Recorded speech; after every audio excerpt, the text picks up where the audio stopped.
कथा का वर्णन करते हुए हम आपको कहें,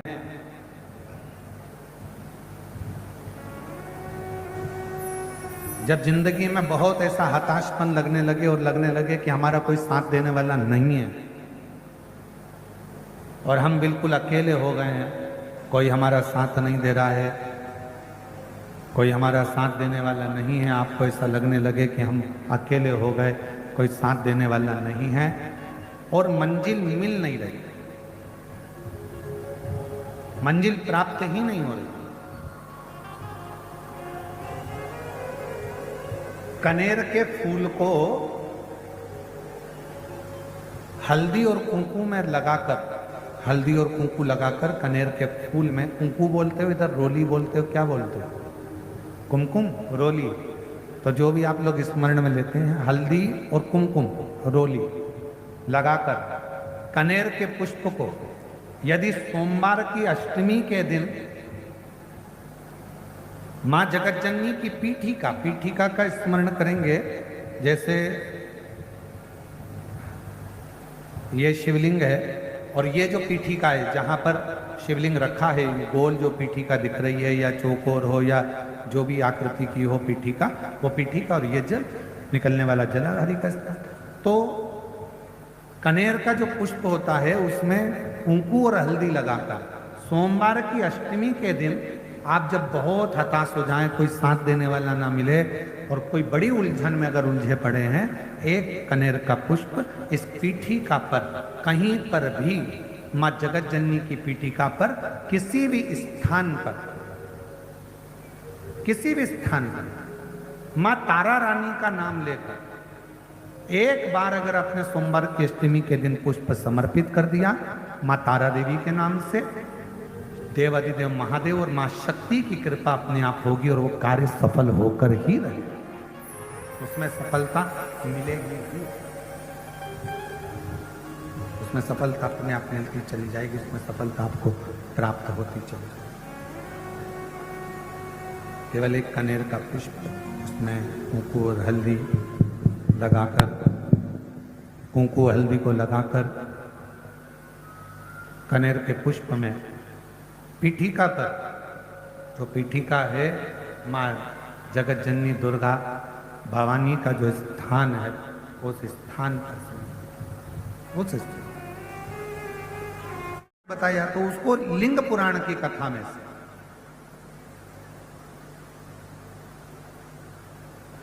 और थोड़ा सा वर्णन इसका मिलेगा कूर्म पुराण की कथा में से।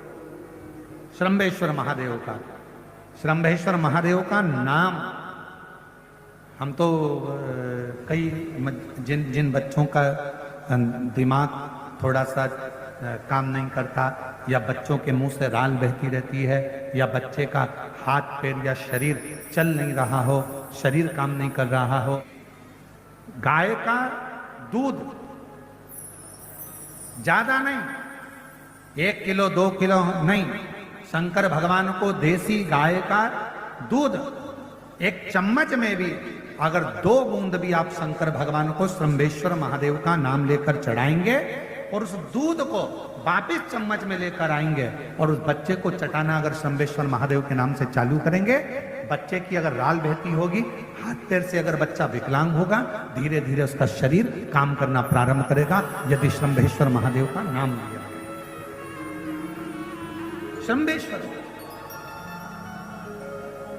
स्वयं मेरे देवादिदेव महादेव का, श्रंभेश्वर नाथ का, स्वयं भगवान शंकर की आराधना, स्वयं श्रंभेश्वर महादेव की आराधना स्वयं नरसिंह भगवान भी करें। नरसिंह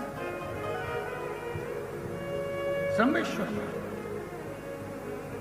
ये कथा जो आप और हम श्रवण कर रहे हैं भिलाई से, ये कथा तो कल सुबह 8 बजे से 11 बजे तक होगी और टीवी पर वही 1 बजे से 4 बजे तक।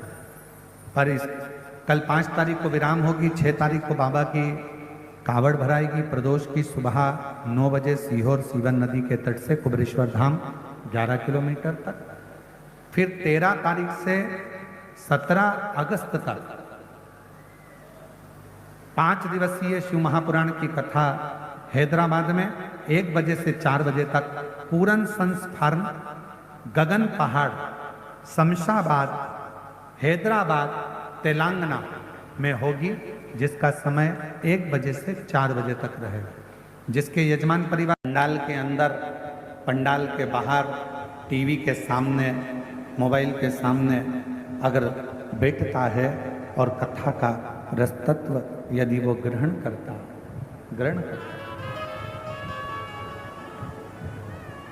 तो उसके मन की कामना पूर्ण हो जाती है। ऐसा शिव पुराण में है क्या?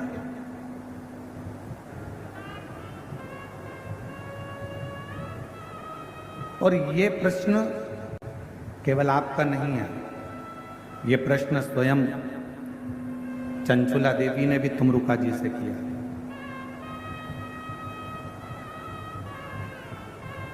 ये प्रश्न स्वयं चंचुला देवी ने तुमरुका जी से करा था कि तुमरुका जी,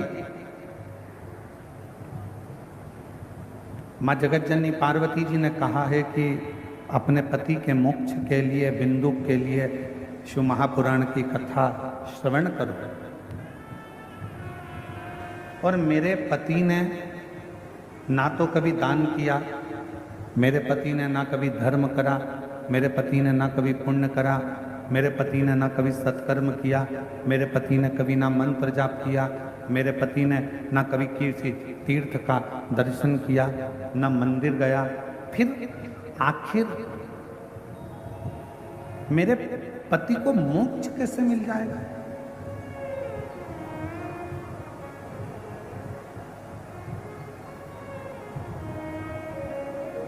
आज हम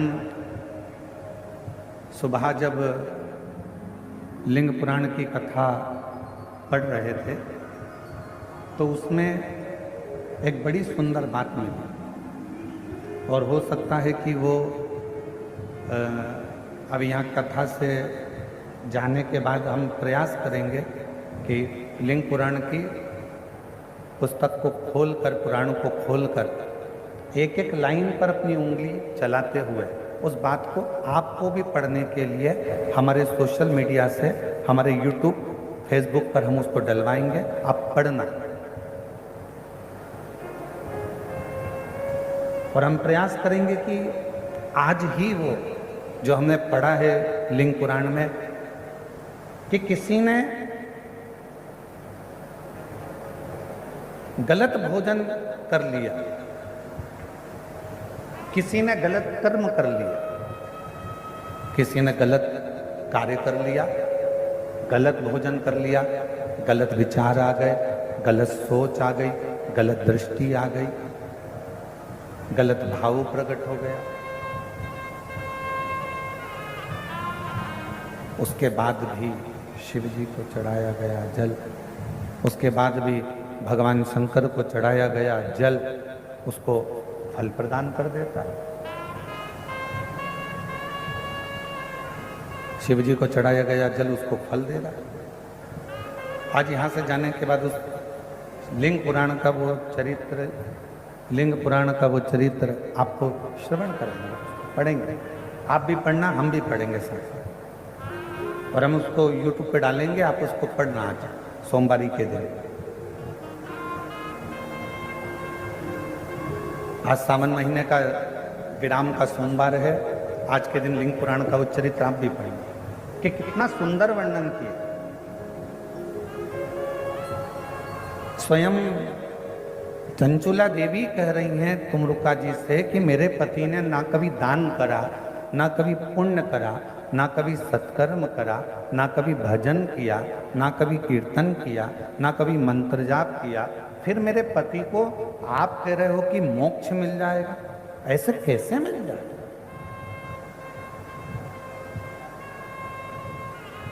कैसे मोक्ष मिल सकता, कैसे मुक्ति मिल सकती? तुमरुका जी ने कहा ये केवल शिव महापुराण नहीं है, ये केवल शिव महापुराण नहीं है,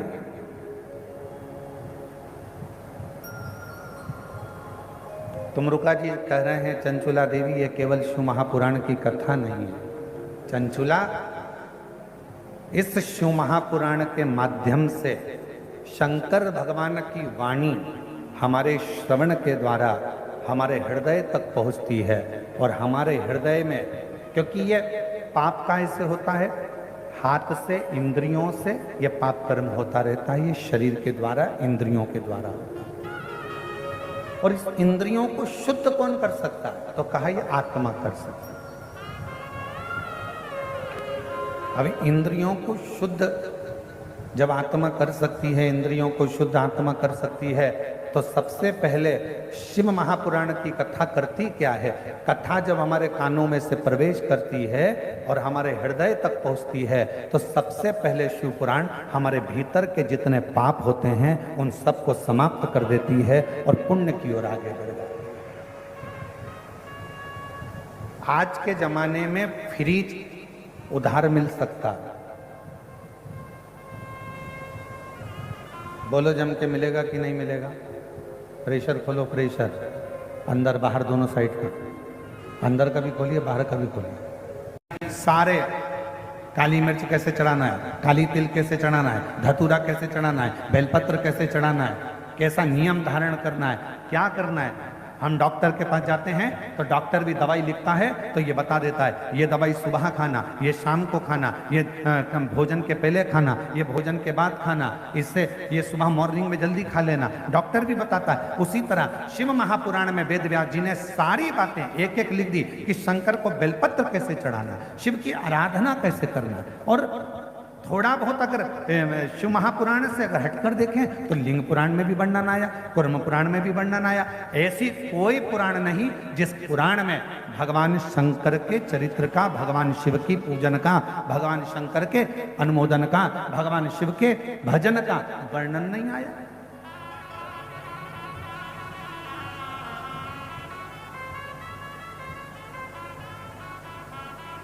शिव की प्राप्ति है।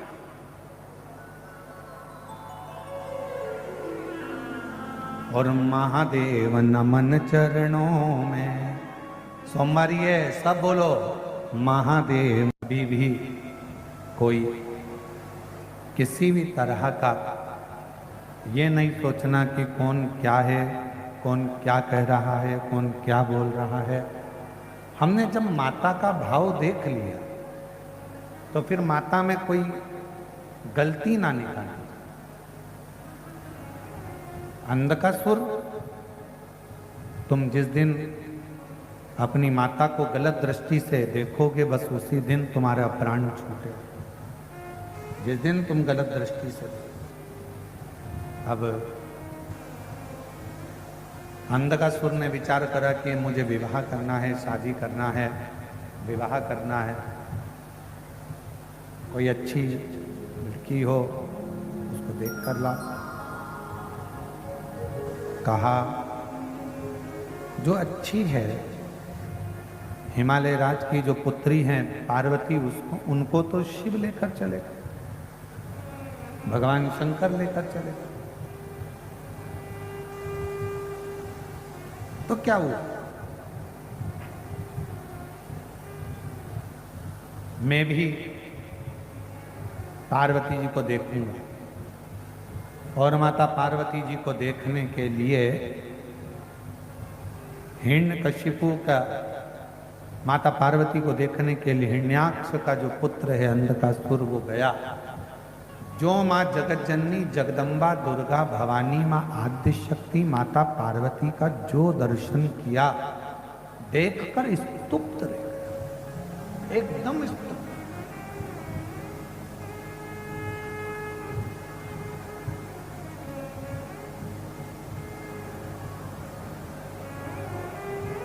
अब माँ तो माँ होती है। हमने पहले भी कथा में कहा ओल्ड इज गोल्ड। जो बुजुर्ग है, घर का बूढ़ा व्यक्ति है, घर का वृद्ध व्यक्ति है,